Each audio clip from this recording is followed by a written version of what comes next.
Bonjour, bonjour. Je viens vous reparler des perceptions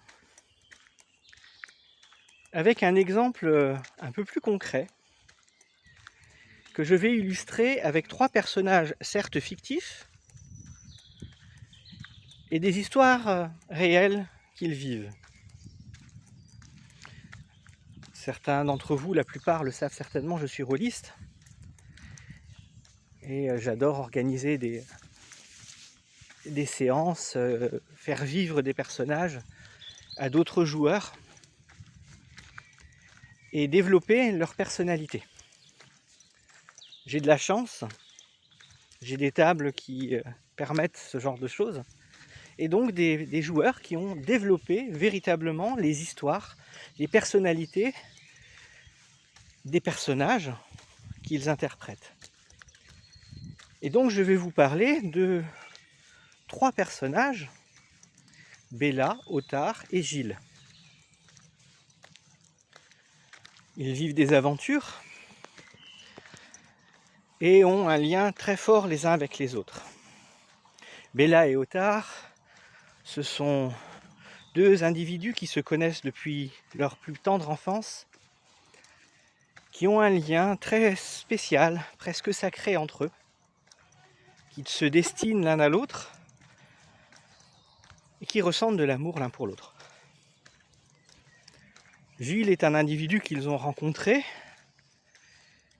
avec qui ils ont lié une très forte amitié, avec qui ils partagent tout, et ils s'entendent extrêmement bien tous les 3. Gilles a un peu la figure paternelle, bien qu'il soit le plus jeune des 3. Et au final,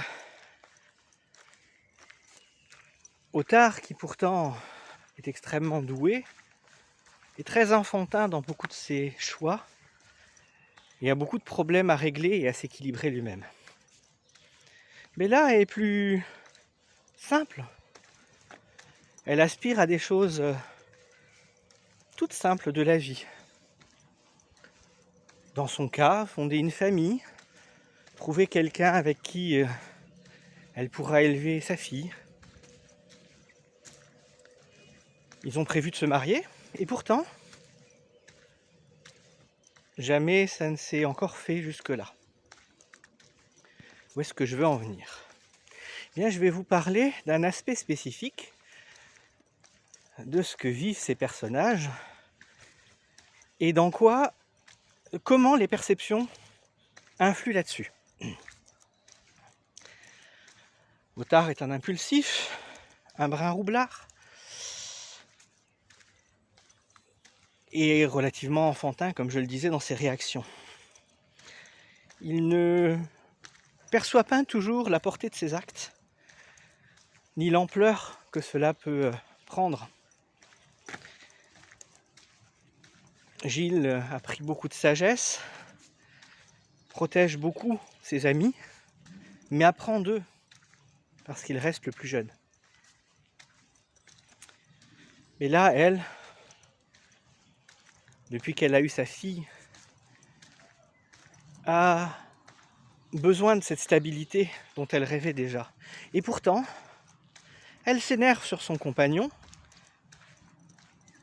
parce que ses aspirations, ses actes semblent se détourner de leur façon d'être et de ce qu'elle attend de lui.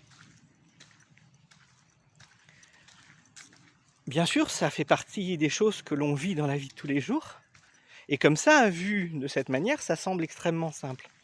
Mais je veux vraiment vous parler de l'état des perceptions par rapport à ça. Alors je sais, l'introduction est longue, et il fallait poser le contexte. Maintenant, imaginez, Ottar vient de commettre un acte particulier que Bella réprouve.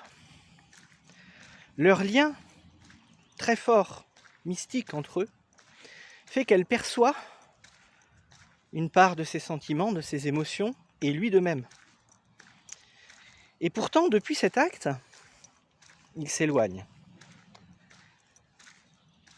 Elle commence à avoir peur de lui et se réfugie derrière Gilles. Gilles à qui elle a confié ses doutes, ses craintes. Gilles qui est l'ami et le serviteur d'Ottar et qui pourtant ne lui dit rien, protégeant Bella, gardant son secret. Ottar, lui, perçoit que quelque chose ne va pas, ne comprend pas pourquoi, ne comprend pas ce qui peut la pousser à se mettre dans un état pareil, et ne comprend même pas puisque finalement ses actes n'ont été effectués qu'après validation de ses amis. Et malgré tout, elle le lui reproche. Elle lui reproche parce que sa perception à elle, teintée de ses émotions, de ses ressentis, de son vécu, de ses peurs, apporte la responsabilité à l'autre parce que c'est plus facile que de se remettre soi en question. Mais ça ne veut pas dire que c'est de sa faute à elle. Ça ne veut pas dire non plus que ce soit sa faute à lui. Et pourtant lui se justifie, essaye de comprendre, sent cet éloignement et s'éloigne, se renferme sur lui-même. Parce qu'il ne comprend pas qu'on puisse lui reprocher quelque chose qui, intrinsèquement, lui a été validé. Le simple fait d'avoir commis cet acte, en l'occurrence ici il s'agissait d'un vol, qui n'a pas été justifié par une réalité de justice, fait que, effectivement, pour lui, il a fait ce qu'il aurait toujours fait, et sa perception à lui fait que, il ne peut pas comprendre ce qu'elle lui reproche. Pire là-dedans, il reproche un peu à Gilles de ne pas lui avoir dit ce que Bella ressentait. Gilles qui, justement, a fait ça pour protéger le secret qu'on lui a confié, et qui, malgré tout, ne comprend pas vraiment les pensées, les actes de Bella, parce que lui-même ne vit pas la même chose et n'a pas les mêmes espérances.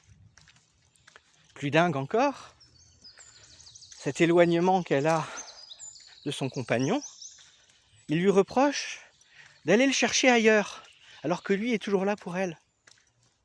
Non pas qu'il ait des sentiments pour elle, mais parce que quelque part, dans son fort intérieur, son ego est blessé, qu'elle cherche le soutien ailleurs, alors que c'est lui son chevalier servant.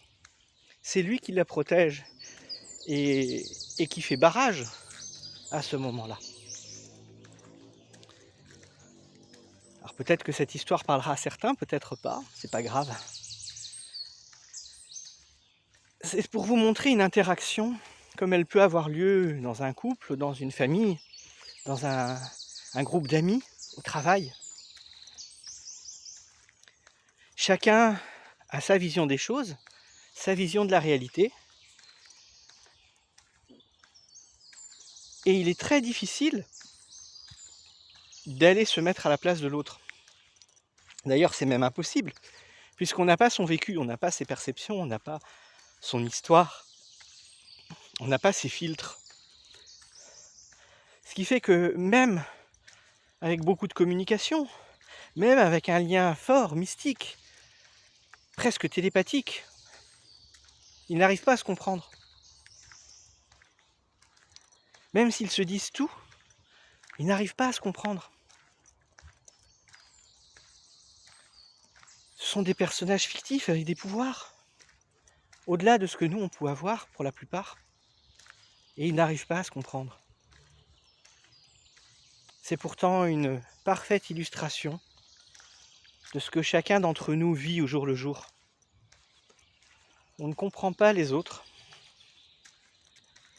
On a du mal à appréhender le pourquoi du comment de leur réaction. Et on imagine des trucs. Je ne comprends pas pourquoi un tel réagit comme ça.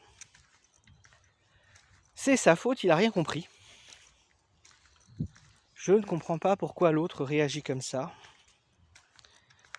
Il a changé. Je ne suis pas capable de comprendre.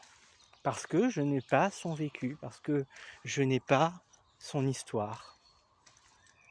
Et c'est normal.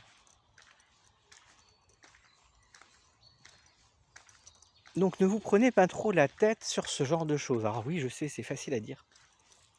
Quand vous êtes face à ce genre de situation, quelque part, j'aurais tendance à dire relativiser. Simplement parce que, oui, il y a peut-être une raison. Une raison qui n'est absolument en aucun cas une nécessité d'excuser ou d'accepter ce que l'autre fait et la manière dont il le fait.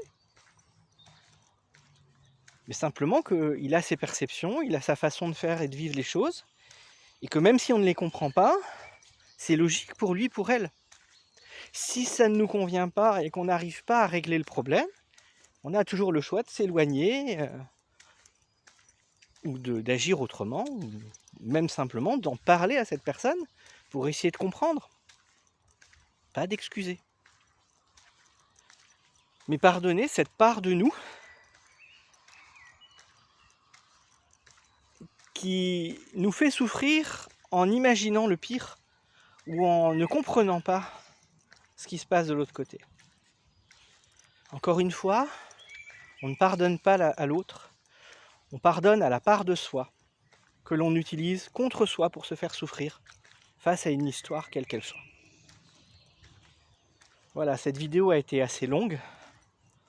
J'espère qu'elle éclaircira certaines choses pour certaines personnes. Et je vous dis à bientôt. Ciao, ciao.